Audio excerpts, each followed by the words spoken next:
Tengan muy buenas noches, estimado público, y sean una vez más bienvenidos al Instituto Gnóstico de la ciudad de Los Ángeles, California. Hoy vamos a exponer un tema que se llama una visión antropológica del ego. Un tema que es bastante novedoso cuando en realidad tenemos que tocar varios aspectos que están vinculados a diferentes culturas. Primero, para hacer un enfoque general acerca de lo que es el ego, tenemos que empezar por concebir que el ego es una energía que se mueve en todo nuestro cuerpo en diferentes direcciones. La otra característica que tiene el ego es que se proyecta mentalmente a través de imágenes.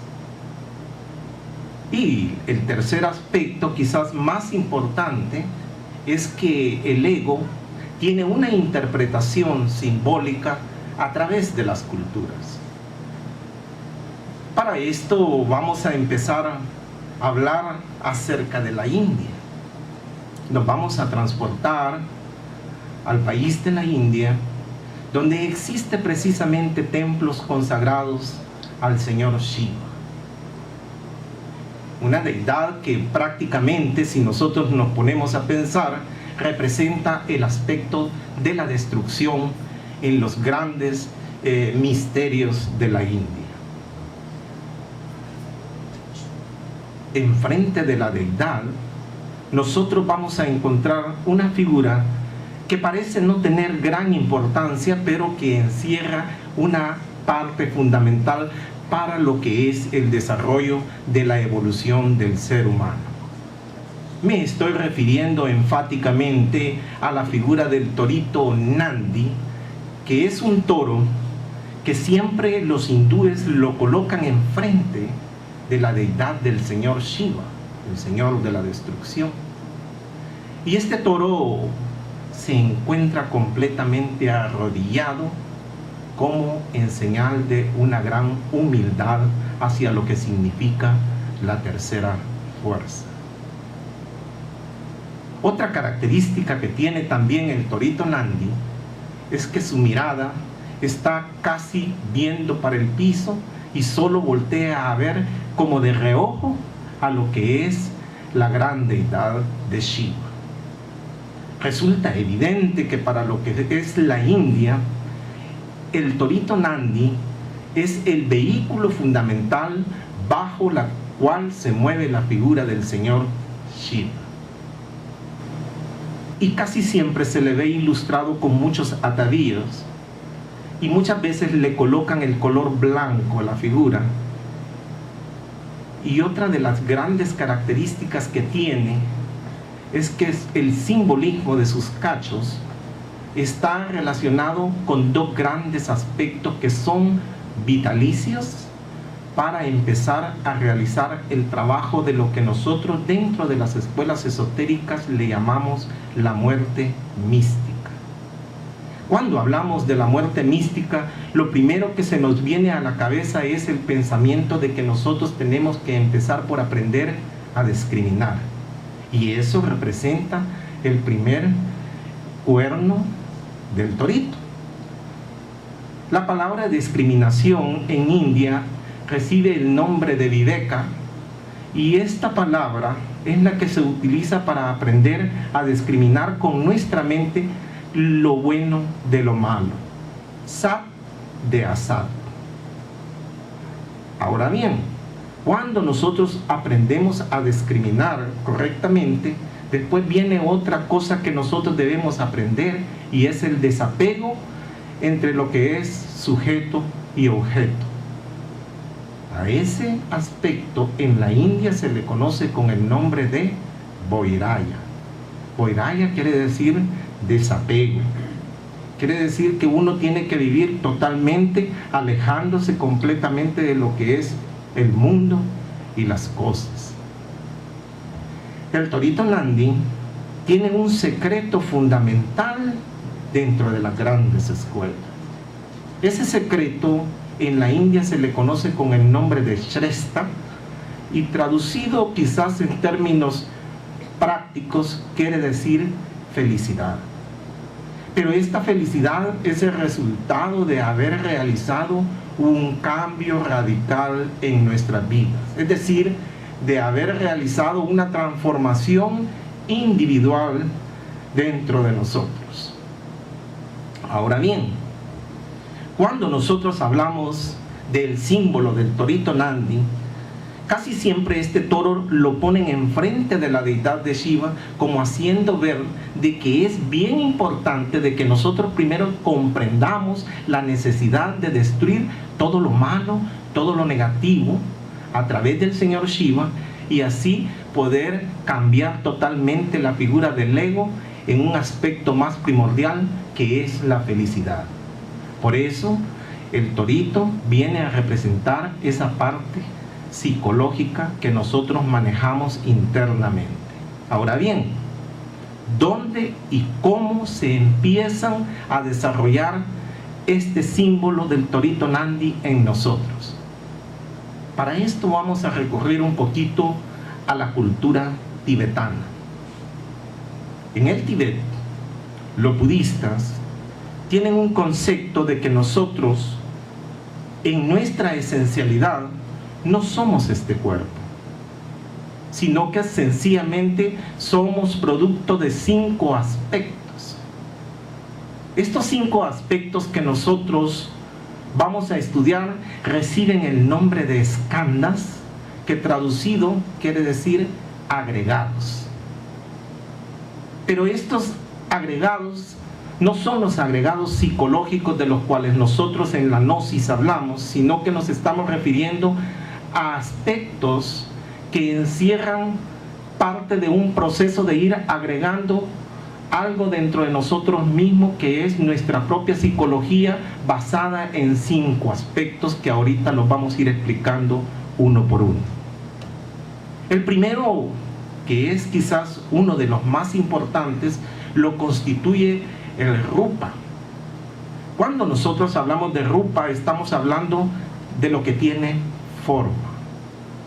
La constitución de nuestro cuerpo físico es una constitución que tiene una forma, y esta forma viene basada precisamente en los 5 sentidos.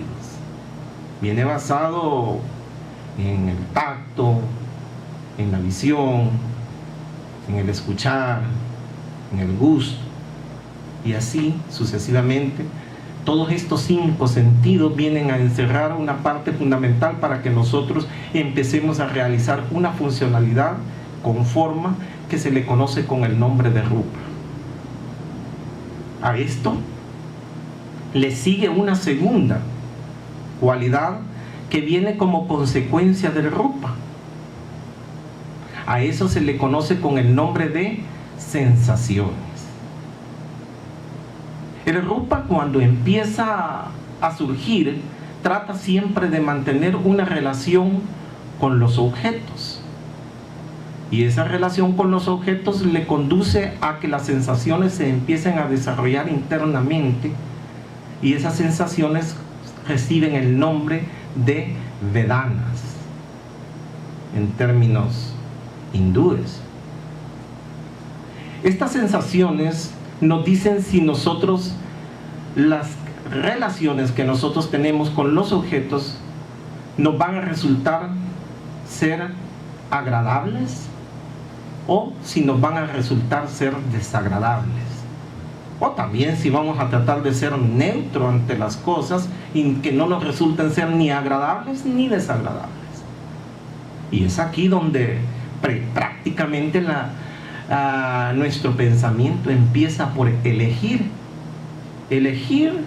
lo que le parece importante o necesario, lo que le parece que lo puede adquirir, lo que parece que le puede causar un placer, lo que parece que le podría también causar un sufrimiento, un rechazo, una aceptación o una negación. Las vedanas son parte fundamental porque encierran prácticamente la base de la conexión entre lo que son el sujeto y el objeto. A esto viene otra cualidad que nosotros empezamos a desarrollar dentro del pensamiento, que también se va agregando a la parte de las sensaciones, a la parte del rupa. Ya dijimos que por eso se les conoce con el nombre de agregados. A esa parte se le conoce con el nombre de samña. La samña constituye lo que nosotros le llamamos percepciones. Una percepción es lo que nos confiere a nosotros, después de haber seleccionado aquel objeto o haberlo rechazado, el estudiar completamente todo el entorno de su naturaleza.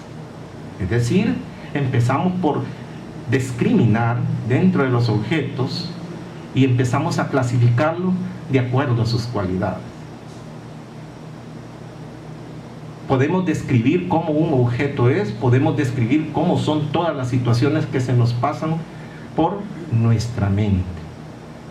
El samña es el estudio de la naturaleza de los objetos.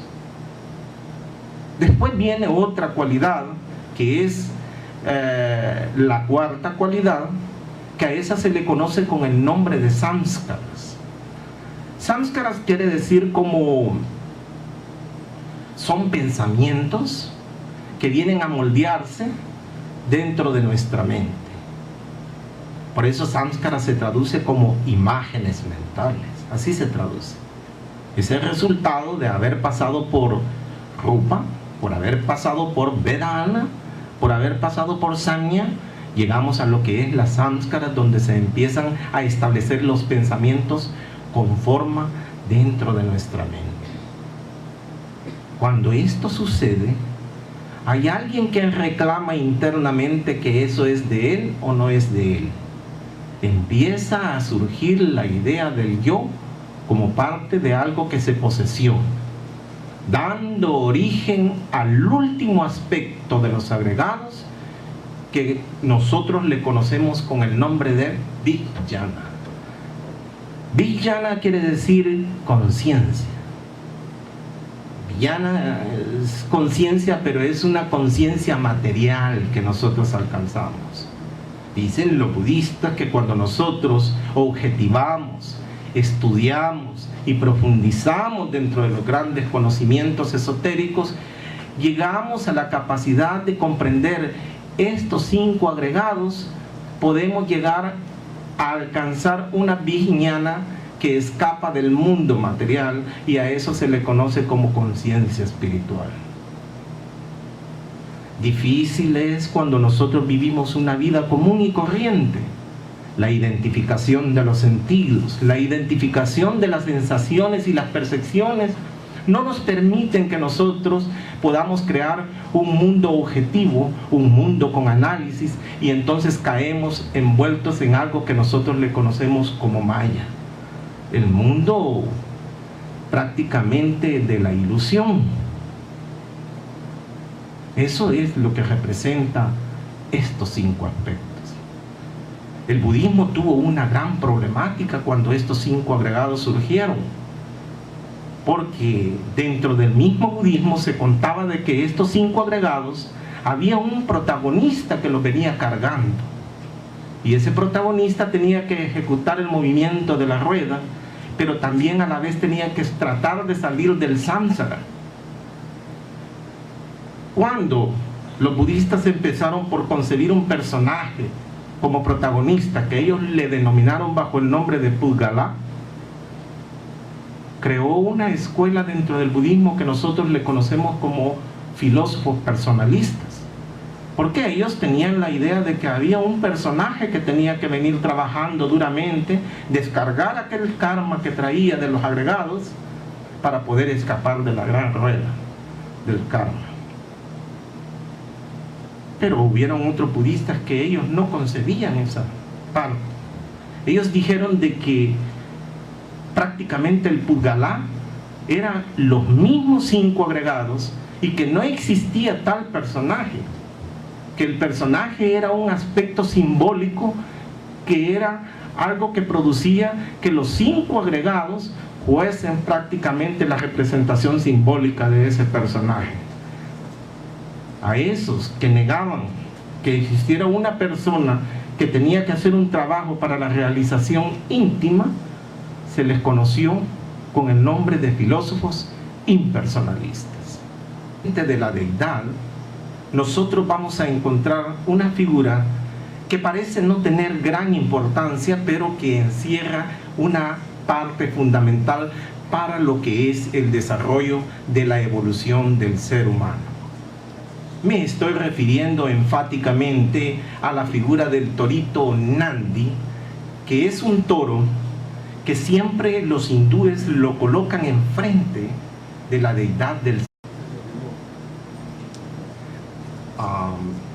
Tengan muy buenas noches, estimado público, y sean una vez más bienvenidos al Instituto Gnóstico de la ciudad de Los Ángeles, California. Hoy vamos a exponer un tema que se llama una visión antropológica del ego. Un tema que es bastante novedoso cuando en realidad tenemos que tocar varios aspectos que están vinculados a diferentes culturas. Primero, para hacer un enfoque general acerca de lo que es el ego, tenemos que empezar por concebir que el ego es una energía que se mueve en todo nuestro cuerpo en diferentes direcciones. La otra característica que tiene el ego es que se proyecta mentalmente a través de imágenes. Y el tercer aspecto, quizás más importante, es que el ego tiene una interpretación simbólica a través de las culturas. Para esto vamos a empezar a hablar acerca de la India. Nos vamos a transportar al país de la India, donde existe precisamente templos consagrados al señor Shiva, una deidad que prácticamente, si nosotros nos ponemos a pensar, representa el aspecto de la destrucción en los grandes misterios de la India. Enfrente